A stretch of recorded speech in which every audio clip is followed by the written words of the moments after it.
the tide.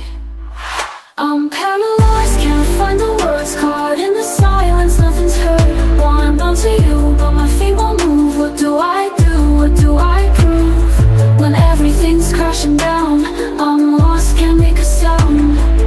Eyes wide open, but the world's gone dark.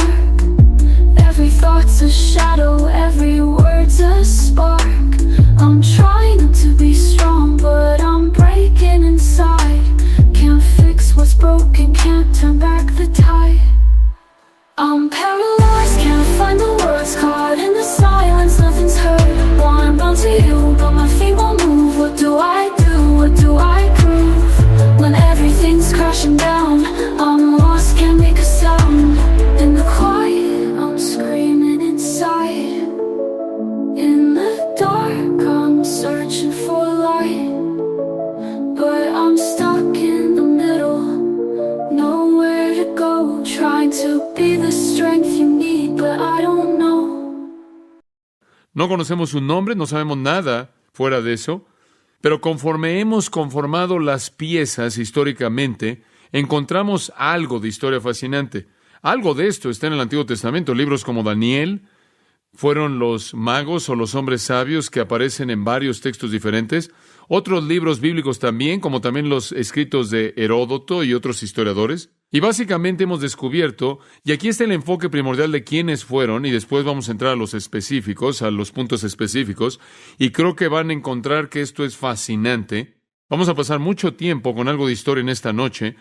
Va a ser enseñanza, no acerca de predicación, pero va a ser historia. Creemos que fueron miembros de un grupo oriental sacerdotal, descendientes de una tribu originalmente asociada con los medos. Ahora, quiero recordarles algo para que tengan algo del panorama. Básicamente, en la historia del mundo han habido 4 imperios mundiales importantes. Muy bien. El primero fue el Imperio Babilónico. Y eso esencialmente fue establecido en el área del fértil crescente al este de Israel, en el valle del Tigris y el Éufrates, al norte del Golfo Árabe, al este de lo que conocemos como Israel el día de hoy. Allí es donde estuvo el Imperio Babilónico. Fue seguido por el segundo gran imperio mundial del cual habla Daniel, y ese imperio fue conocido como el Imperio Medo-Persa. Fue un imperio conglomerado constituido por los medos y los persas. Los medos fueron personas muy grandes y poderosas en términos de expansión territorial. El tercer gran imperio mundial fue Grecia. Cuando el imperio medo-persa fue conquistado por Alejandro Magno, el mundo se volvió griego, por así decirlo. El cuarto gran imperio fue el imperio romano. Ahora, conforme regresamos, mientras que el imperio babilónico estaba en existencia, ahí estaban todavía los medos y los persas. Entonces, es un pueblo muy antiguo. De hecho, hay muchas personas en la historia que rastrean el origen de los medos hasta el tiempo cuando Abraham fue llamado de Ur de los Caldeos, allá en el capítulo 12 de Génesis. Entonces, bien podría ser que estas son personas de muchos, muchos años, una nación muy antigua. Ciertamente son personas que aparecen en el imperio babilónico porque los vemos en el libro de Daniel. Son personas del imperio medo-persa que existieron a lo largo del imperio griego y todavía existieron en el imperio romano cuando Cristo nace. Entonces, son personas de muchos años de antigüedad que habían vivido por mucho tiempo estos hombres sabios.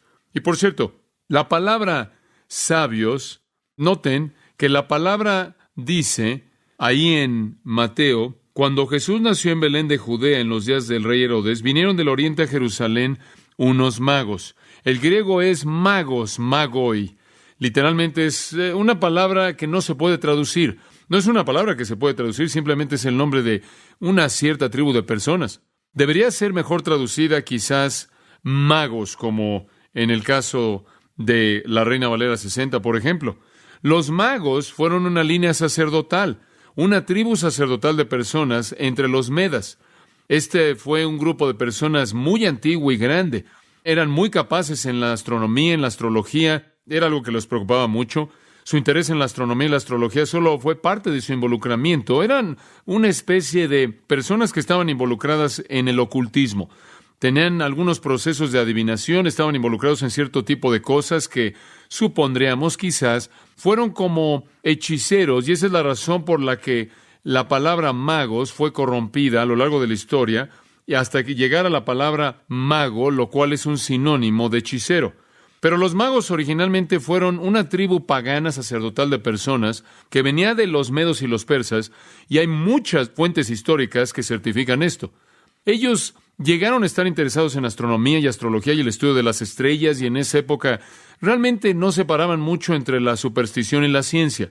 La ciencia es astronomía, la superstición es astrología, y estaban muy mezcladas en ese entonces.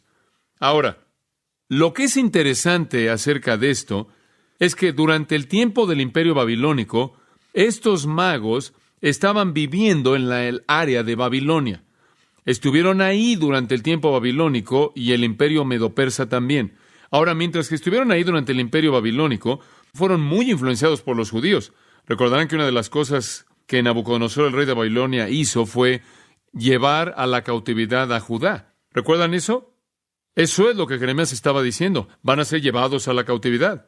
Jeremías pronunció este hecho y, claro, inclusive el libro de Lamentaciones lamenta esta realidad. Y fueron llevados en la cautividad babilónica. Bueno, aquí en Babilonia estaban existiendo esos magos y eran oficiales de muy alto rango.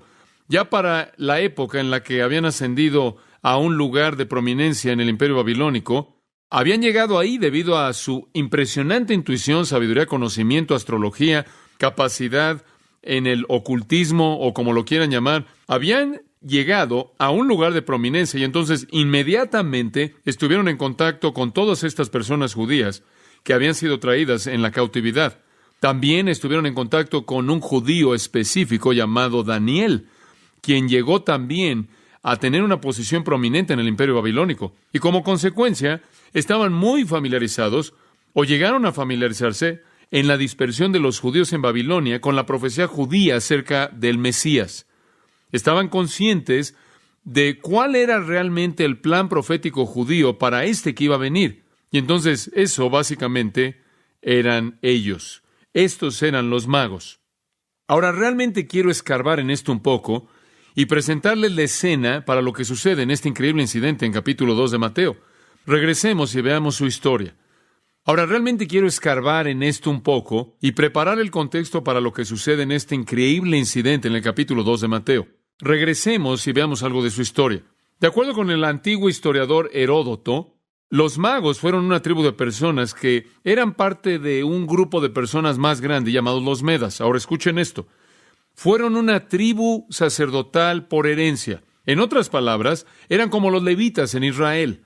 En Israel hubieron 12 tribus, pero solo una de esas tribus fue apartada como la tribu sacerdotal, y eran los que ministraban en los rituales y las ceremonias religiosas del templo, y eran los levitas. Bueno, los medos paganos tenían algo similar. De todas las tribus dentro de los medas, habían escogido que una de ellas funcionara como sacerdotes en sus rituales paganos. Y esa tribu que ellos habían escogido era la de los magos. De nuevo, realmente es una palabra que no se puede traducir. Este es el nombre de ese grupo sacerdotal de personas. Fue un sacerdocio que recibían por herencia. Ahora, como dije hace un momento, algunos historiadores los ven remontándose hasta Ur de los Caldeos como parte de un grupo de personas nómadas que estaban ahí andando por todos lados en esa parte del mundo. Sea lo que sea que es verdad, sea que se remontan a Ur o que simplemente llegan a existir alrededor del tiempo babilónico, no sabemos, pero el punto es este. Durante el mundo babilónico, durante la época del Imperio Babilónico eran importantes. Durante el Imperio Medo-Persa eran importantes. Durante el Imperio Griego eran importantes. Y durante el Imperio Romano también eran importantes. Y en todos estos imperios mantuvieron un lugar de prominencia tremenda en el Oriente y en el Este. Como pueden ver, inclusive aun cuando el Imperio Griego estaba en boga, todavía había algo de cultura y poder oriental. Aun cuando el Imperio Romano estaba en boga, había algo de poder oriental. Y en ambos periodos, los magos realmente fueron las personas clave en el gobierno de los estes, del este, centrados ahí en el fértil crescente, en el área alrededor de Babilonia y Medo-Persia. Ahora, siempre aparecen con un poder político tremendo. Ahora, esto es muy importante que lo entienda usted. Aquí está usted recibiendo una pequeña lección de historia. Siempre aparecen con un poder político tremendo. Yo diría que la mayoría de los historiadores, por lo menos los que leí, aquellos a los que se hacen referencia, los ven como un grupo oriental que llegó a la prominencia gracias a su función sacerdotal excepcional, gracias a sus capacidades de adivinación en el ocultismo, por su conocimiento astrológico, astronómico, y por todo esto llegaron a ocupar lugares de prominencia. Y llegaron a ocupar lugares de prominencia en el gobierno babilónico, en el gobierno medo-persa, inclusive en algunos casos en el este durante el periodo griego, y para algunos durante el periodo romano, para llegar a ser asesores de la realeza del este. Y ahí es de donde obtuvieron el nombre de hombres sabios en algunos casos.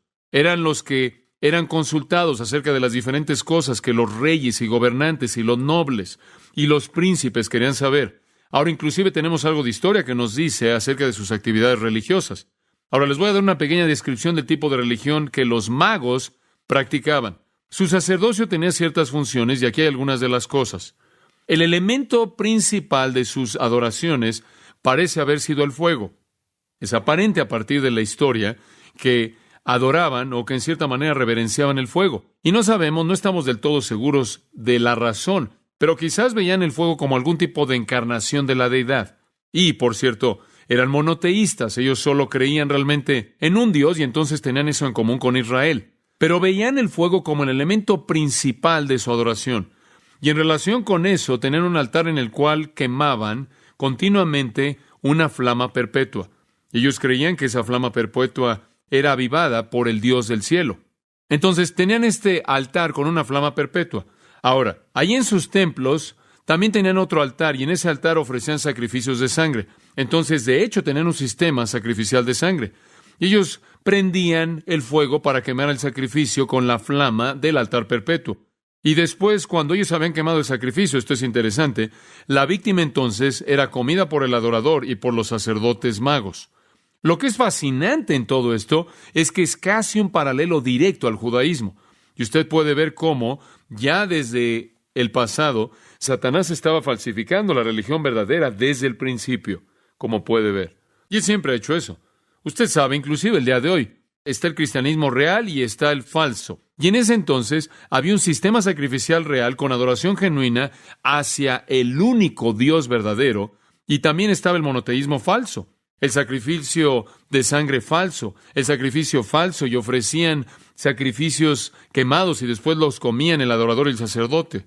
Además, estas personas tenían un sacerdocio por herencia. De nuevo, esta fue una falsificación del sacerdocio levítico.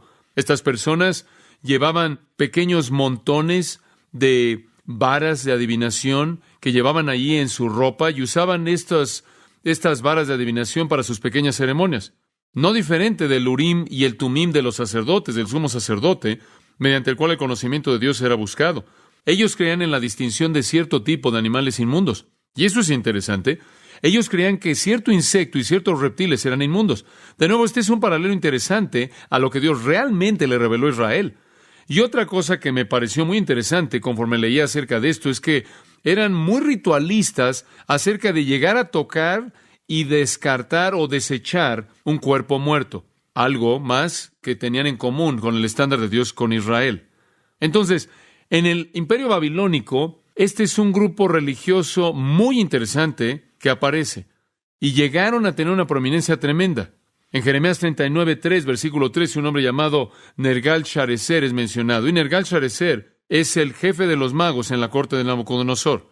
Muy bien. Entonces, estos reyes orientales, comenzando con Nabucodonosor, habían sido elevados mucho, eran los magos, inclusive antes de eso, pero en lo que a las escrituras concierne, los vemos primero con Nabucodonosor.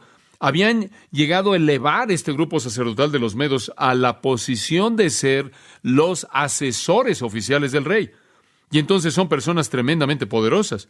E inclusive cuando Babilonia cayó y el imperio medo-persa entró, y tiene usted a grandes gobernantes como Ciro y otros, todavía tiene a los oficiales de alto rango del gobierno medo-persa siendo tomados a partir de este grupo llamado los magos.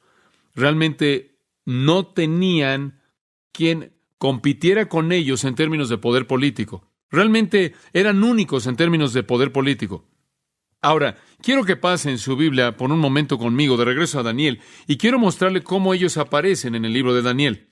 Daniel capítulo 2. Cuando termine con todo esto y vuelva a leer el capítulo 2 de Mateo versículo 1, va a entender mucho mejor lo que dice ahí. Daniel capítulo 2, versículo 10, y no vamos a tomar el tiempo para explicar el contexto, pero aquí estamos en la corte de Nabucodonosor. Daniel está ahí, los judíos están en cautiverio.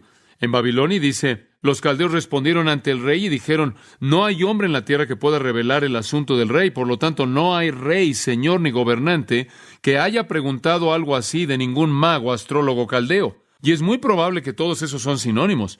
Y después astrólogo y caldeo simplemente puede ser otra manera de decir lo mismo. Entonces aquí encontramos la palabra mago. No es estrictamente la palabra mago, esa es una corrupción, digamos, en español. Es la palabra mago, está hablando de esta tribu sacerdotal. Tenían un lugar muy prominente en ese entonces. Eran conocidos como aquellos que podían interpretar sueños. Ahora usted recordará, Nabucodonosor tuvo este sueño raro y ninguno de ellos podía manejarlo, podía interpretarlo. Ahora usted sabe, lo que es fascinante acerca de esto es que hubo un hombre que podía interpretarlo. ¿Y sabe quién fue ese hombre? Fue Daniel. Ahora continuemos un poco, capítulo 4, versículo 7. Volvemos a ver a los magos. Capítulo 4, versículo 7. Después vinieron los magos, los astrólogos, los caldeos y los adivinos. Y conté el sueño a ellos, pero no me dieron a conocer su interpretación. Versículo 9. Oh Belsasar, amo o jefe de los magos. Ahora aquí conocemos al jefe o al maestro de los magos. Y simplemente estoy tratando de señalar que son mencionados de manera repetida en el libro de Daniel. Y más bien, en lugar de llamarlos magos, deben ser magos en el sentido de ser hombres sabios. Eso es esencialmente a lo que se está refiriendo. Ahora, cuando Daniel vino y todos estos magos que estaban ahí en el lugar prominente de asesores, siendo los asesores del rey, y no podían dar ninguna respuesta, Daniel pudo, y algo asombroso sucedió. Daniel 5:11. Hay un hombre en tu rey en quien está el espíritu de los dioses santos, y en los días de tu padre, luz y entendimiento y sabiduría como la sabiduría de los dioses fue hallado en él. Hablando de Daniel ahora, a quien el rey Nabucodonosor, tu padre, tu padre, hizo jefe de los magos. Ahora observen qué interesante. Daniel fue tan apto en contar los sueños del rey, que el rey hizo de Daniel el jefe de los magos.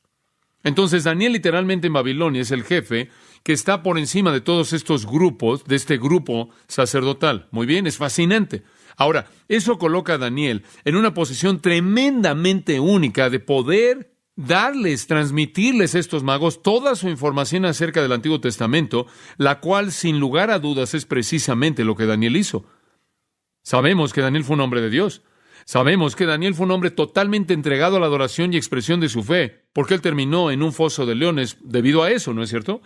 Y no hay duda alguna en mi mente de que Daniel y el resto del remanente piadoso en la diáspora compartió su conocimiento del Antiguo Testamento y sus copias de las Escrituras con estas personas en Babilonia. Y además, cuando el decreto final de Ciro vino de que podían regresar a la tierra, la mayoría de los judíos nunca regresó. La mayoría de los judíos se quedaron en Babilonia, mezclándose, y a lo largo del resto de la historia de Babilonia y los medopersas, hubieron personas en las familias nobles, personas en altas posiciones, en posiciones de alto rango. Inclusive algunos dicen que hubieron monarcas en esa parte del mundo que tenían en parte sangre judía. Y ciertamente tendremos que concluir que Daniel tuvo un impacto profundo al transmitir toda esa información. Y por cierto, quiero añadir otro comentario. Conforme estaba estudiando esto realmente me pareció fascinante porque comencé a pensar en esto. Si Daniel fue tan bueno en ganar a estos magos y convencerlos acerca de este hecho del Mesías venidero, ¿por qué es que tramaron contra él y lo arrojaron en el foso de los leones? Si él tuvo tanta influencia y fue tan creíble, entonces comencé a estudiar y en el 6º capítulo de Daniel encontramos algo muy interesante. No necesitan pasar ahí, no vamos a explicar todo esto, pero en el 6º capítulo de Daniel encontramos una trama en contra de Daniel en base a envidia, pero lo que es realmente asombroso acerca de esta trama es que no es una trama que es planeada por los magos que dominaban la jerarquía de la corte real, sino que es una trama que fue planeada por hombres conocidos como los sátrapas.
for just one night. It's all we need. Here we go again, we're free.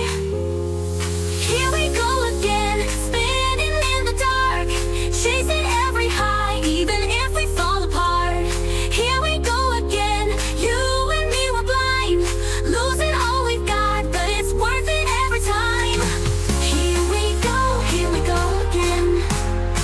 Here we go again. We know it's wrong, but we still pretend.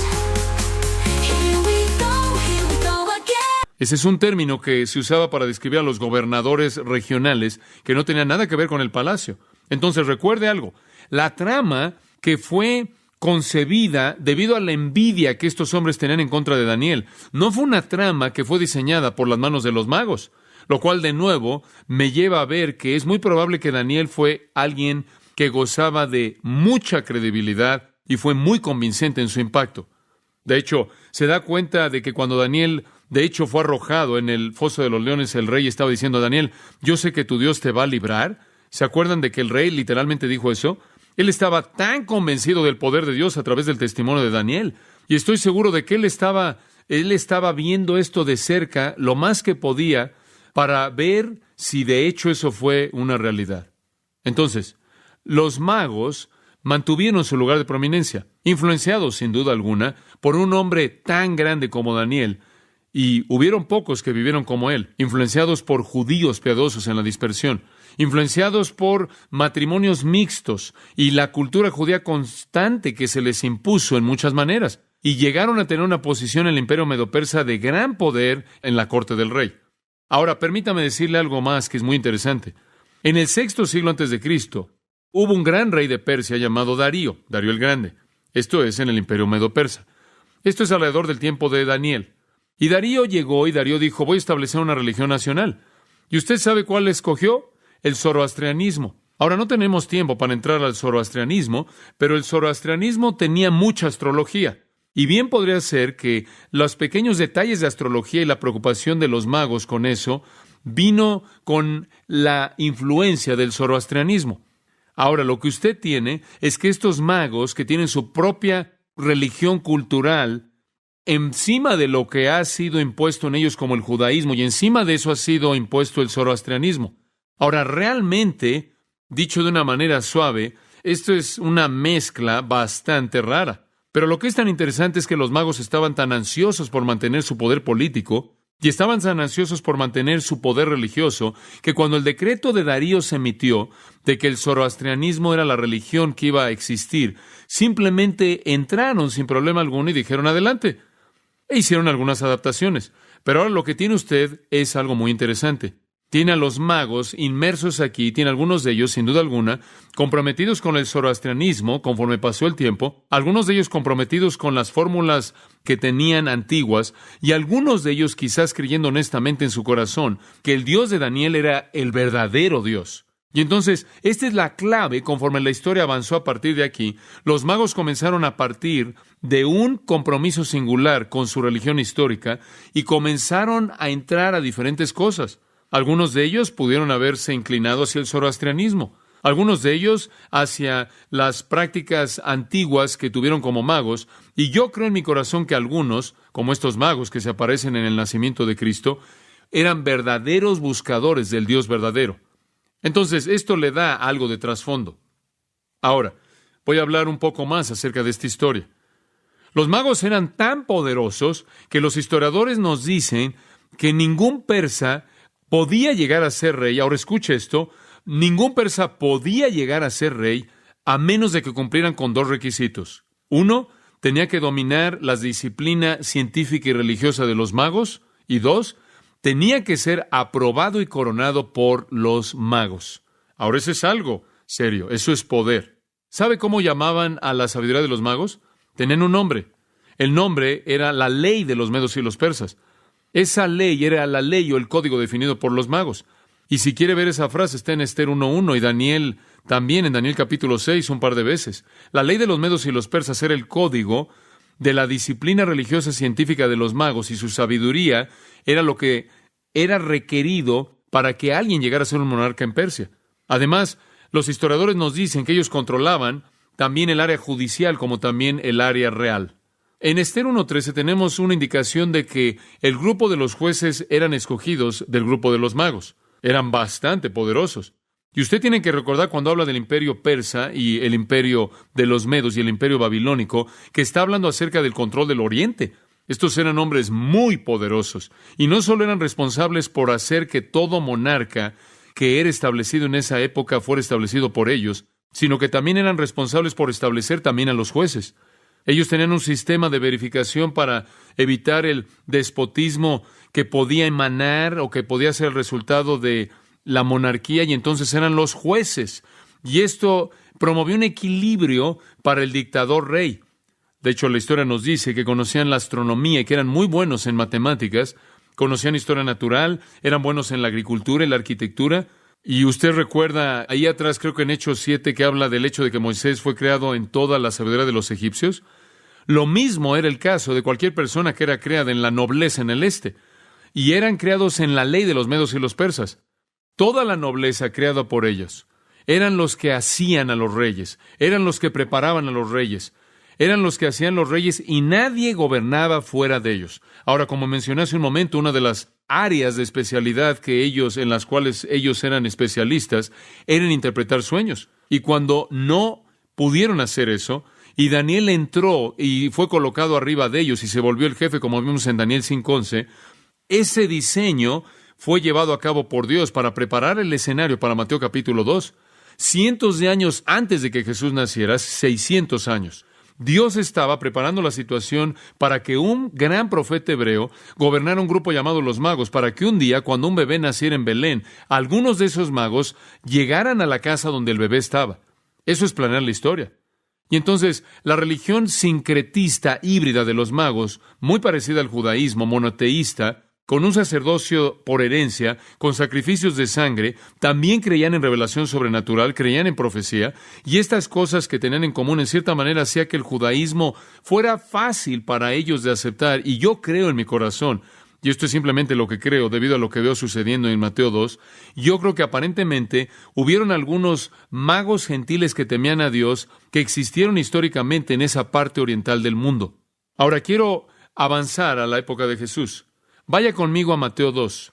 El tiempo ha pasado, siglo tras siglo, hasta que Jesús nace. De alguna manera y por una manera maravillosa, Dios ha hecho que algunos magos que están buscando la verdad se mantengan. La mayoría pueden estar corrompidos. Ciertamente pudieron haber sido corrompidos, y vamos a conocer a algunos cuantos corruptos ahí en el Nuevo Testamento. Pero hay algunos que eran reales, algunos como Cornelio, algunos gentiles que temían a Dios. Había algunos como Lidia, algunos gentiles que temían a Dios. Hubieron algunos ahí en esa parte del mundo, algunos de los magos, que eran los que hacían, los que producían a los reyes, y estos hombres que eran de un rango tan alto en el gran imperio del este. Hubieron algunos en la época que todavía estaban esperando la gran esperanza de Daniel para que fuera cumplida, como usted puede ver. Ahora, permítame establecer aquí, presentarle el contexto. Políticamente hablando, Roma tenía miedo del imperio oriental. Ahora, si usted enfoca por un momento en su mente un pequeño mapa de Europa, y ese era el imperio romano, esta gran parte de Europa, y en términos técnicos abarcaba hasta el este, pero debido a la distancia que cruzaba el Mediterráneo, al cruzar el desierto para llegar al este, había cierto aislamiento en el este, lo cual causaba que Roma estuviera muy preocupada. Y siempre tuvieron miedo de que lo que en ese entonces se conoció como el imperio parteno, el imperio oriental constituido por los medos y los persas, y el antiguo territorio babilónico, ese imperio parteno, siempre en cierta manera trajo algo de ansiedad para Roma.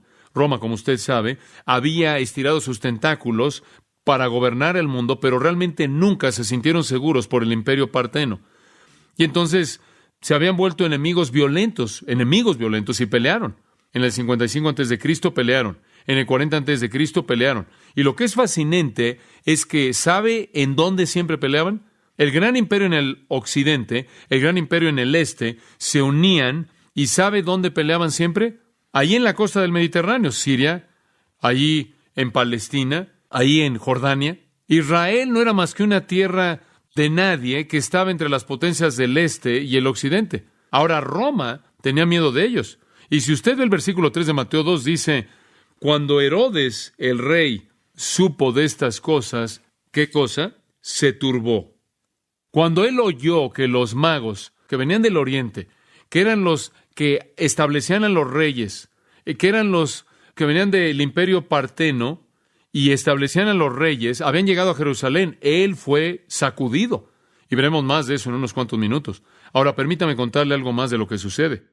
Ya para cuando llegamos al tiempo de Cristo, los magos todavía tienen un poder tremendo en el este. Algunos de ellos usaban su poder y su posición, sus capacidades con gran habilidad humana, con gran sabiduría humana. Algunos de ellos realmente se volvieron personas terribles, como cualquier científico, cualquier sacerdote, cualquier predicador, cualquier otra persona experta en la época moderna puede aplicar su profesión engañosamente o la puede aplicar honestamente. Algunos de los magos eran honestos y entonces exaltaron la profesión, por así decirlo, de la sabiduría y el consejo político. Algunos de ellos eran corruptos y la prostituyeron. Ambos tipos eran comunes en la época mediterránea cuando Cristo nació. Ahora, permítame presentarle un par de corruptos. Pasen su Biblia a Hechos 8. Hechos 8, versículo 4. Por tanto, los que fueron dispersados fueron por todos lados predicando la palabra. Hechos 8:4 dice, después Felipe fue a la ciudad de Samaria y predicó a Cristo a ellos, y la gente a una voz escucharon las cosas que Felipe decía, oyendo y viendo los milagros que él hacía. Y habla de todo eso. Y usted llega al versículo 9. Pero había cierto hombre llamado Simón, quien previamente en la misma ciudad usaba la hechicería y engañaba a la gente de Samaria, presentándose como si fuera algún grande, a quien toda la gente escuchaba, desde el más pequeño hasta el más grande, diciendo, este es el gran poder de Dios. Ahora aquí está Simón mago, Simón el mago. Y este es un hombre que ha prostituido su posición y la ha convertido en engaño, por así decirlo. Se ha entregado a Satanás. Él usaba la hechicería, ¿notaron eso? La raíz de esa palabra es mago, magúo en el griego. Él usaba su arte mágica de una manera prostituida. Y más adelante él trató de comprar el Espíritu Santo y Pedro realmente lo confronta. Él dice en el versículo 20, tu dinero perezca contigo. Versículo 21, no tienes parte en este asunto. Versículo 22, arrepiéntete de tu impiedad. Versículo 23, percibo que estás en hiel de amargura y estás en esclavitud. Hombre, Pedro realmente lo confrontó. Ahora observe el capítulo 13 de Hechos. Hechos 13, versículo 6.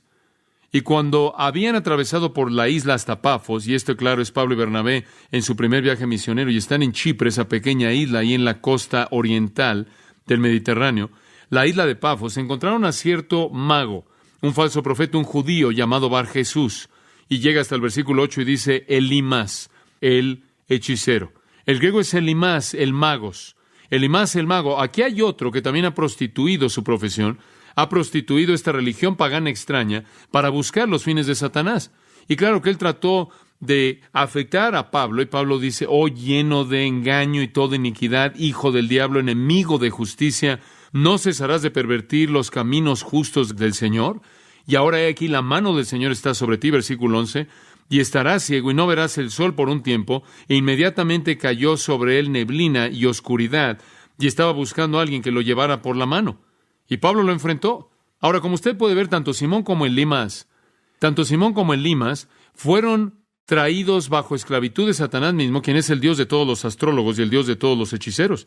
Y francamente, este era el tipo de gente que hacía que personas inteligentes en el Imperio Romano menospreciara a hechiceros así.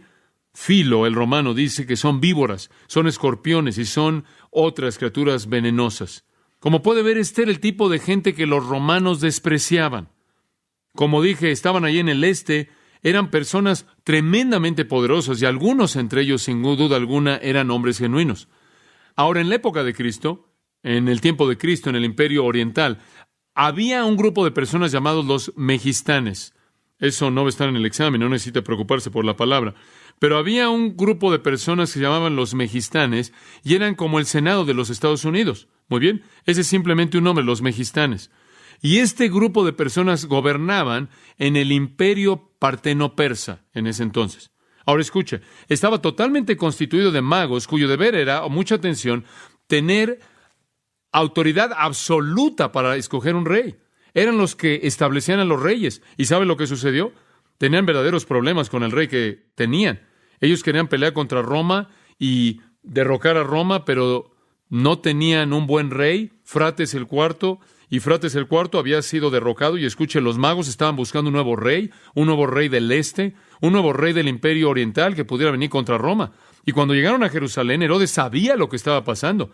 Ellos eran los que producían y establecían a los reyes, y cuando andaban ahí por la ciudad diciendo, ¿dónde está este nuevo rey de los judíos? Herodes entró en pánico. Cuando de pronto aparecen estos persas que establecían a los reyes, y están ahí en Jerusalén, sin duda alguna ahí viajando con toda su escolta oriental, y solían usar sombreros cónicos que apuntaban hacia arriba, y también usaban túnicas hasta abajo, y también tenían cosas ahí que llegaban hasta la parte de abajo, más bien de su barba, y viajaban en caravanas persas, no en camellos, y cuando llegaron no llegaban solos. Se estima, en términos históricos, que llegaban con caballería persa, y cuando llegaron ahí con toda esta escolta y este convoy en la ciudad de Jerusalén, y Herodes sale ahí y se asoma de su pequeño palacio, estos son hombres poderosos. Y lo peor es que su ejército, el ejército de Herodes, estaba fuera del país en una misión. Y la Biblia dice que Herodes se turbó. Me imagino que lo estaba. La palabra en el griego es que estaba agitado, como cuando tu lavadora está sacudiéndose. Como puede ver, Herodes tenía un título. ¿Sabe cuál era el título de Herodes? Rey de los judíos. Lo recibió de César Augusto. César Augusto lo coronó rey de los judíos. Y él reconoció que el gran sueño de su vida era obtener ese estado bajo su poder, y él estaba en medio de dos imperios enormes que estaban en contienda. Y de pronto, esta enorme caravana de persas llega a la ciudad, y él está lleno de pánico, y están buscando al nuevo rey. Ahora, en el momento en el que en ese entonces Herodes estaba cerca de morir, y César Augusto realmente ya era un hombre mayor, y desde que se retiró Tiberio, el ejército romano ni siquiera tenía un comandante en jefe, y sabían que este era el momento en el que podría llevarse a cabo una guerra oriental contra el occidente, y eso era correcto. Y entonces Herodes estaba aterrado. Dice usted, bueno, ¿qué era lo que los magos estaban pensando? No sé. Quizás lo habían visto políticamente, quizás pensaron, hombre, aquí viene el rey, y creo que probablemente es verdad, pero además de eso creo que lo vieron espiritualmente. Porque cuando llegaron a ese pequeño lugar en Belén, la Biblia dice que lo adoraron. Y lo vieron más que como un rey. Y yo creo que vieron al Mesías del que habían oído desde los días de Daniel. Creo que tenemos aquí a gentiles que temían a Dios, que estaban buscando a Dios. Y ellos tenían un doble propósito. Estoy seguro de que están pensando, bueno, quizás este es el Salvador, que es llamado el ungido, el cual es un término describiendo un rey. Y quizás Él no solo será el Salvador, el Mesías, sino que Él será el que va a congregar a este pueblo del oeste y va a ir en contra de la opresión de Roma. Y por cierto, los magos sabían que la gente de Israel estaban de su lado, no del lado de Roma. Y entonces, esa es la razón por la que llegan a la ciudad y comienzan a preguntarle a la gente, ¿dónde está este nuevo rey? Ellos pensaban que el pueblo de Israel estaría tan emocionado como ellos. Pero como usted puede ver, el pueblo de Israel estaba cegado por su incredulidad. ¿No le parece fascinante? Me parece fascinante que el primer grupo de personas en el mundo que reconoció la llegada del rey fueron gentiles. ¿Gentiles? ¿Acaso eso le dice algo acerca de la historia? Él vino a los suyos, y los suyos, ¿qué? No le recibieron.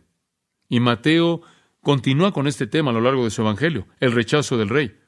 ¿Podría ser este el monarca invencible? ¿Podían coronarlo? ¿Podían tomarlo? Y podían hacerlo rey, y podían unificar el este con este gran Mesías del cual Daniel había profetizado, y podrían ir en contra de Roma con invencibilidad.